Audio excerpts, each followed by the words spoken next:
So if you're thinking about going to Disney World right now, you got to be curious, what's it like? Well, we spent opening week there, and we spent over 60 hours in the parks.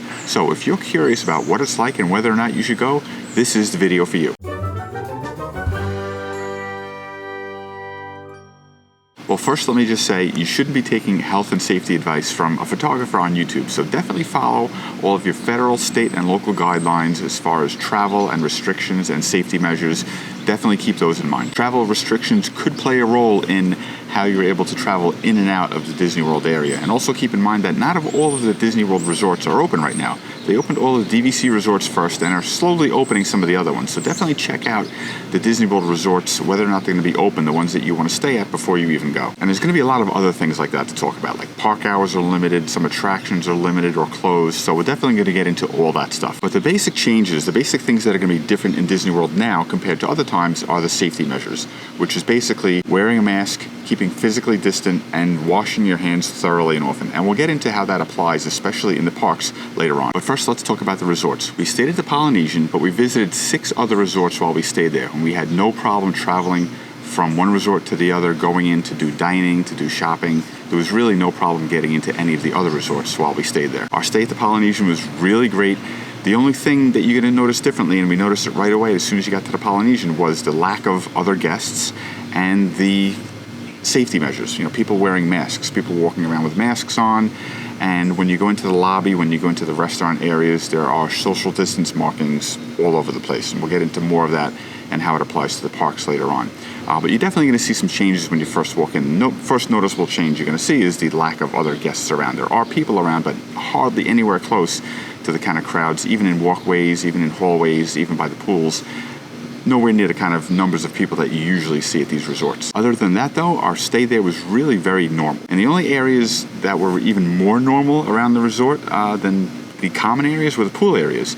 Basically, the policy for the pools is when you're in the pool itself, you don't have to wear a mask. But from what we found, really, everybody in the pool area, once you go into the gate and you're in the pool area, you're at the lounge chairs, really, for the most part, nobody had masks on in those situations. But the chairs were actually kept at comfortable distance. So we were able to find 2 chairs or 4 chairs together that were fairly distant, 10 feet or more away from other groups of chairs or other tables. So you really didn't find yourself close to anybody. There were enough, empty spaces even when you're in the pool to keep distant from other people also. So even though people weren't wearing their masks in the pool area, you didn't really feel unsafe. You didn't really feel like you were too close to anybody while you were there. As far as the food at the resorts, between the table service and the quick service restaurants, not all of them are open, and the ones that are open have limited menus. The table service was actually really great. We ate at Kona Cafe. We ate at a couple of other places in other resorts. No problem, except the menu was a little bit limited. And when you sit down at your table, what's going to happen is you have to wear a mask until you're sitting at the table. When you're sitting at the table, you can take the mask off, and each table has a paper pamphlet on it with a QR code. You scan the QR code with your phone, and the menu comes up right there. A limited menu, but you get your menu right on your phone rather than having to handle an actual menu.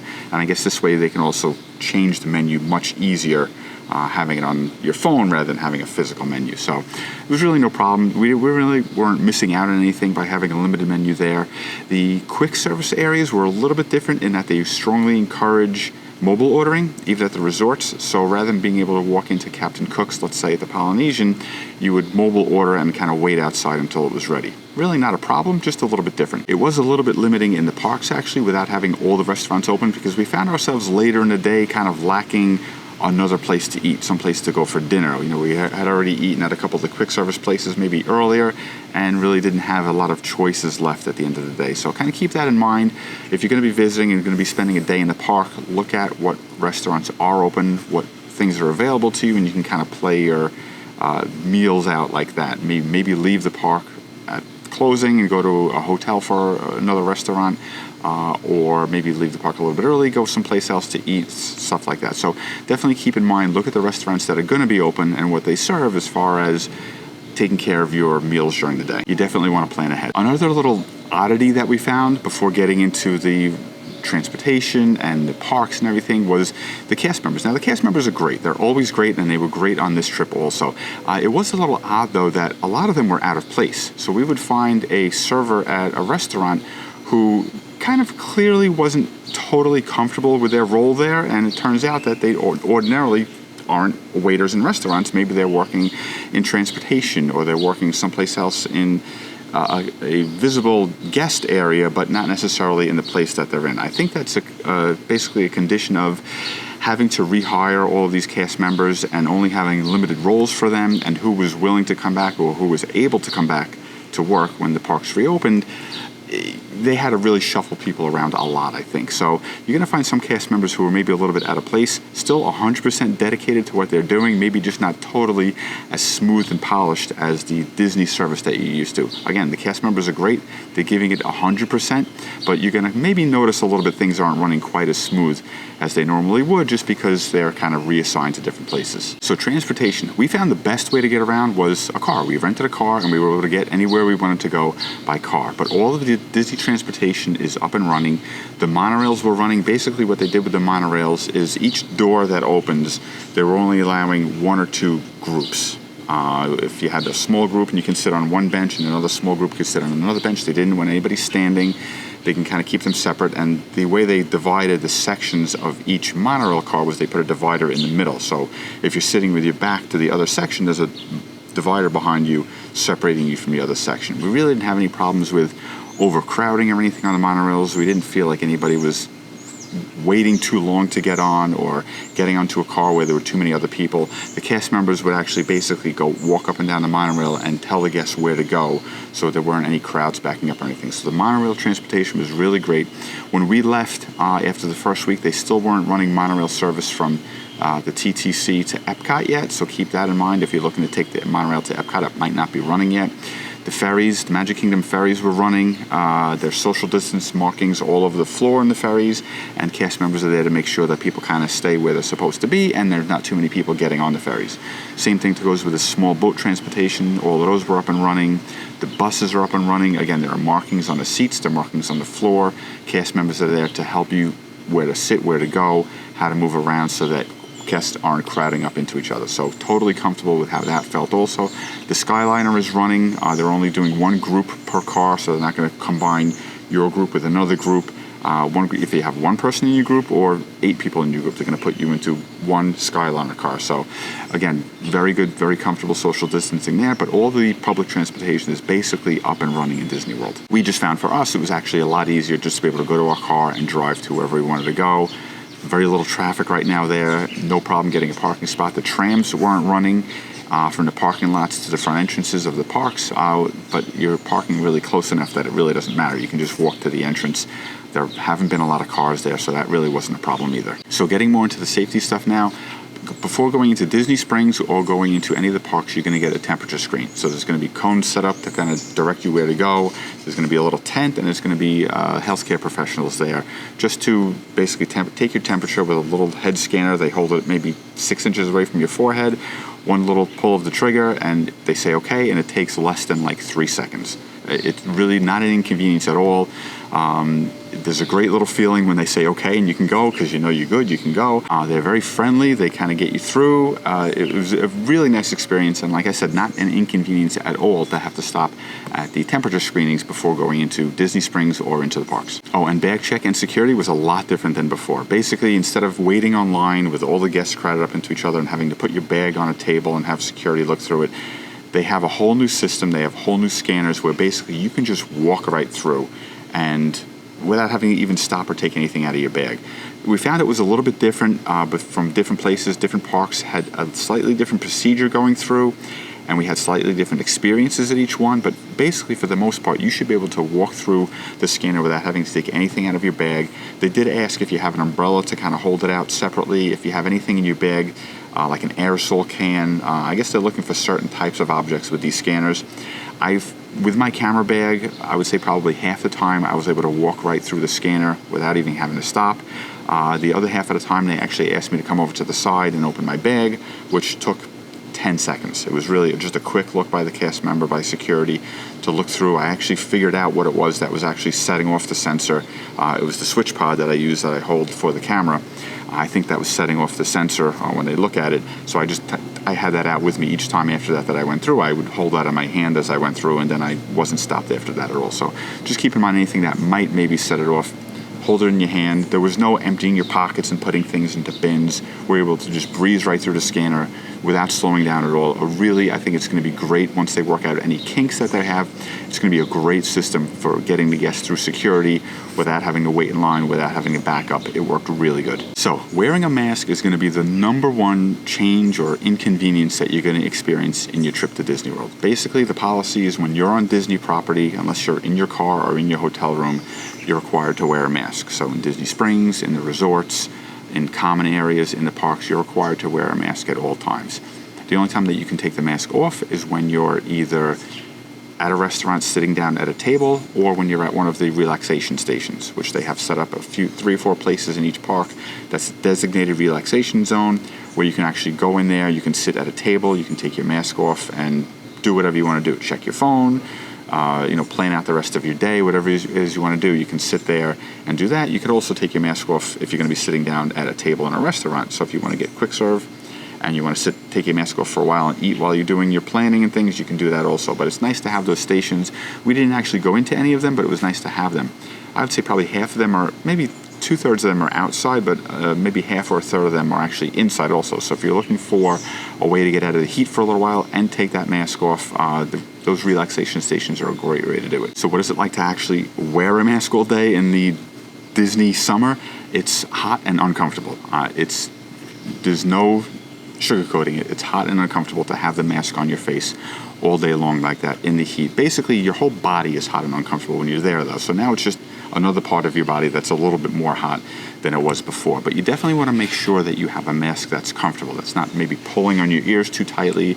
There's modifications that you can do where you can wrap it around the back of your neck. You want to make sure that you have a mask that is comfortable. So anything that you get, you want to try it out at home. Wear it for several hours at home just to make sure that it's not hurting your face, it's not pushing your nose. You want to make sure that it's as comfortable as possible. And I would recommend getting a few different types of masks because you're probably going to want to change them a couple times during the day. They get sweaty, maybe you get some food on them or something.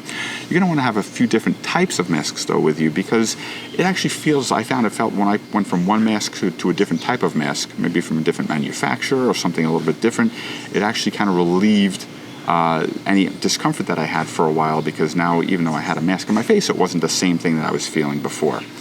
The cloth masks that you can buy at Disney were actually pretty comfortable, I found. But anything that you're comfortable with is really what you want to use. I tried using the disposable masks. I tried those out. I found that they were a little bit cooler than the cloth face masks, but they actually were kind of scratchy and hard on my face as I walked around, as I talked, so it made it less comfortable. The scratchiness made it less comfortable than the slightly warmer, maybe cloth mask. Again, it's something that's going to be inconvenient, it's not going to be comfortable, and it's a complete relief when you can sit down at a table and take that mask off. And it's like, so it's just one of those things, probably as far as what's really going to be inconveniencing you during your trip to Disney, mask is probably top of the list, number one thing. And as far as social distancing goes, we found there are markers on the ground everywhere. I mean, Disney took an extra month, basically, than the other Florida theme parks to open. And I think a lot of that time was spent on figuring out each specific attraction, each specific restaurant, each specific ride, exactly how they were going to lay this out to make it the best possible. And there are markers, like I said, everywhere you go. It's very clear where you're supposed to be standing in line to keep the groups of guests distant. There are markers going into restaurants, going into gift shops, going onto every attraction. It's very easy to see. It just says, please wait here, and you wait there. And once you get into certain areas, maybe there'll be dots on the ground where you're supposed to stand. And there are cast members standing all around telling you exactly where to go, what to do, in their great cast member way. Very friendly, very nice, just directing you, guiding you in the right places. It was really super convenient, very easy to follow the steps, and we found basically everybody was cooperating. Everybody was doing what they were supposed to do. And in all of those situations, we really felt like we were safe. Between wearing a mask and being distant from other groups, we really felt safe in those situations. Okay, so let's talk about the parks. I mean, that's the reason we're all here, right? Obviously. So what's it like in the parks? Well, currently they're running at limited capacity. I'm estimating maybe 20% capacity, guest capacity in the parks. It seems like maybe. I could be wrong, but I would say probably about 20%. And they're running limited hours. Right now, the parks are only open for 10 hours a day. Magic Kingdom, I think, was 9 to 7, and Epcot was the latest. It went like 11 until 9. The parks are only open for 10 hours a day right now. That may expand in the future, but right now it's kind of a limited day. But you really don't need huge 18-hour-long park days to do the things that you want to do because of the limited guest capacity. The parks have really been pretty empty. I mean, you may see some photos or videos online that look like there's more guests in certain areas, there are crowds, but we're finding that there's really not crowds anywhere. Even if it looks like there's a crowd, maybe it's only one area where there's a particular attraction that's kind of getting backed up a little bit, but being actually there, being in the moment, being part of those crowds, when you're standing in the middle of it, you're still 6+ feet apart from all the people around you. So it may look a little crowded sometimes. I'm telling you it's not.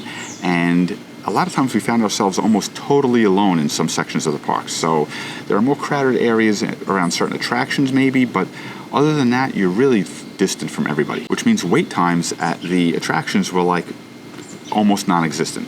5 to 10 minutes on the average for most attractions. A lot of them were walk-ons. Some of them, bigger ones, were 15 to 20 minutes maybe. The new ones like Mickey and Minnie's Runaway Railway was 45 minutes maybe, plus or minus. We went on there a couple of times. Rise of the Resistance, they actually introduced a new boarding group system where they do it 3 times a day rather than once in the morning, so they want to kind of break up those crowds, so that worked out really nicely.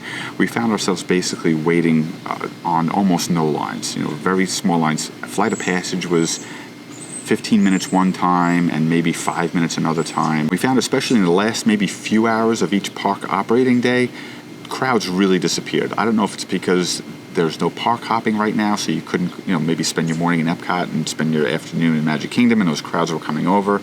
Maybe it's because people were getting there in the morning and doing everything they wanted to do within 4 or 5 hours and leaving.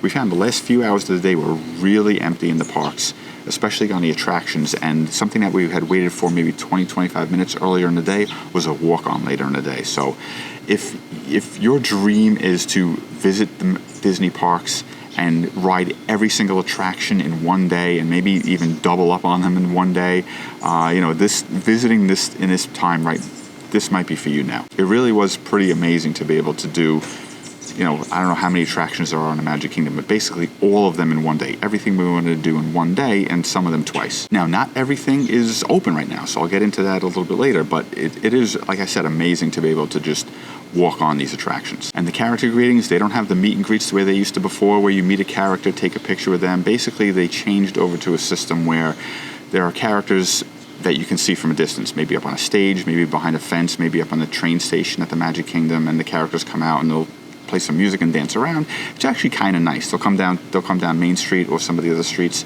in a car, a little cavalcade parade they'll do. It's actually pretty entertaining just to see them. And then crowds aren't building up because they pass through or they come out and they leave again within 90 seconds or so. So crowds aren't building up, but they do it several times during the day. So we really saw a lot of characters without having to wait online, without having to stand in crowds.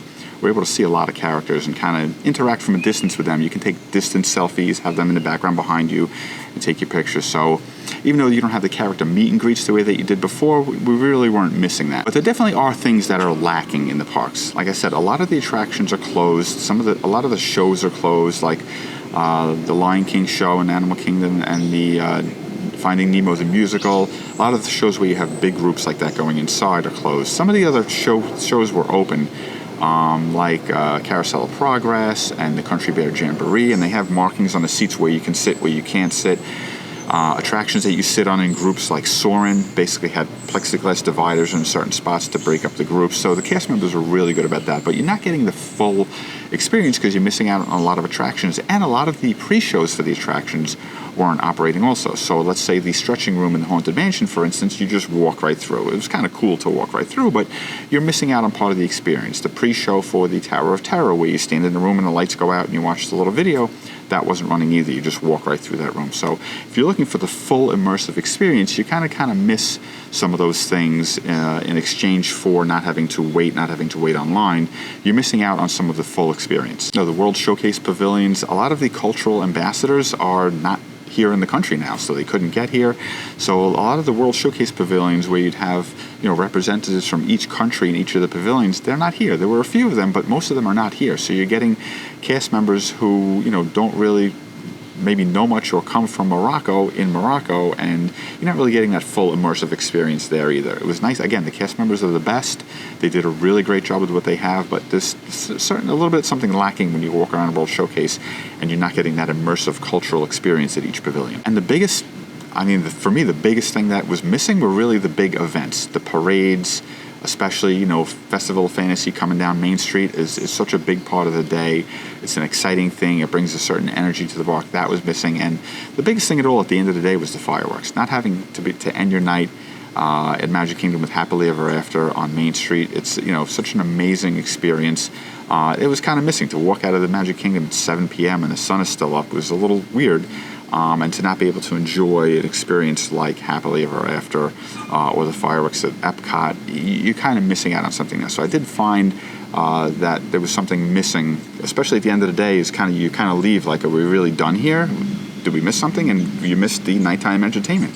You missed that stuff. So that was definitely something that we noticed that we missed having as part of our day. So with that being said, should you go? Well, for starters, we felt very safe. Between all the safety measurements in place and the cooperation of other guests and the cast members, we really never felt like we were in a situation where, that was unsafe for us. We didn't feel uncomfortable at all. We really felt very safe being at the resorts, on the transportation, in the parks. We had no problem with that. We frequently heard that they were wiping down and cleaning, sanitizing the ride vehicles and things like that. There are plenty of hand sanitizers and hand washing stations around. So, your comfort level may vary, but our point of view from the things that we saw, we really felt very safe. Now, compared to just going to our local grocery store or going to our local department store, where you really maybe not feel very safe, we felt very safe in Disney World, especially because of the cooperation of the other guests and the cast members. And speaking of fellow guests and cast members, the cast members and guests are a big part of what makes the Disney experience magical, really what it is. And we got the full cast member experience. They were just as kind and happy and helpful as they always are. We found in certain situations with not having guests around, I don't really want to be in a crowded area, but the lack of guests, you're kind of missing a little bit of the energy and excitement that's in the air by not having, that many guests around. It really is great to be able to share experience, not just with your family and friends in your group, but with all your fellow guests around you. And we found that energy was kind of lacking on, how people were reacting on rides, whether they were laughing at things or cheering at things. It kind of really wasn't there the way it normally is. So we did find that certain energy was a bit missing, the kind of energy that you get from your fellow guests. We would sometimes find ourselves totally alone in an area, and it felt a little weird. And then in some areas where there was only a few guests around, really didn't have that kind of that energy, like I said, was missing. But then you get into areas where there were a lot of people around, you got that back a little bit, and you would notice that it was missing when you were in that excitement, when you were in that energy. You can kind of feel it in the air.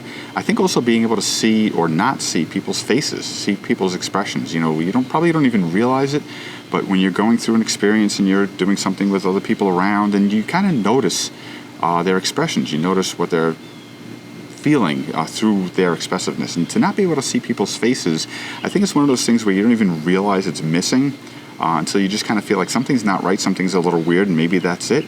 I just find for me it was something was a little off, and maybe that was it, not being able to see other people's faces and doing the same things that I'm doing, enjoying the same things that I'm enjoying, just a little bit off. But overall, an amazing job by Disney of being able to get this done between the cast members and everything else that they had to put in place to get everything set up.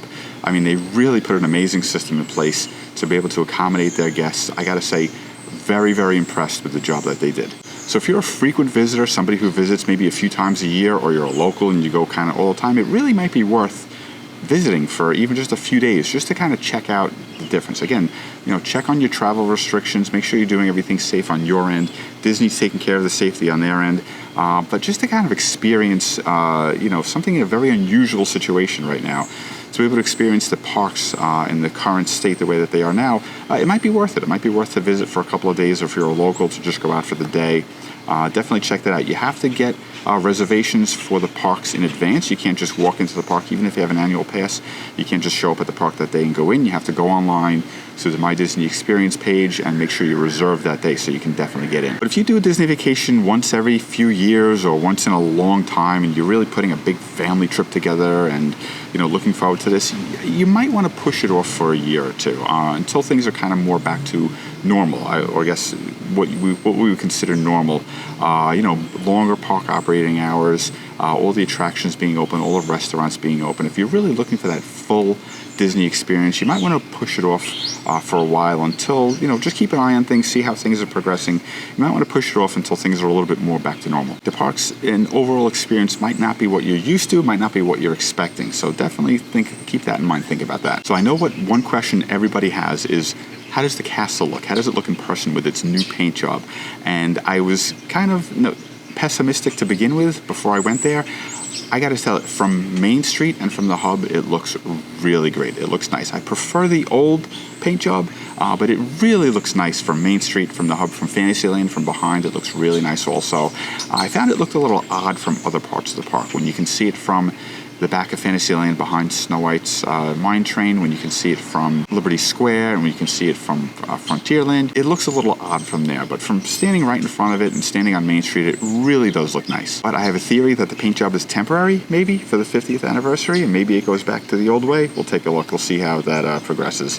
But I think it might be temporary only for the 50th anniversary. So if you're new to this channel, we primarily talk about photography, but we got our start on the mean streets of Disney World. So if you're interested in Disney World stuff, we do put a lot of Disney content on here, so you might want to subscribe and check back often, as we will have other videos. I'm going to put links to a couple of other videos here at the end with Disney related stuff about DVC and visiting the parks that you might want to check out also. Well, that's all I have for now. I'm sure we missed a few things, so if you have any questions or comments or anything, put them in the comments down below. We'd love to hear from you. Thanks a lot for watching, and we'll see you next time.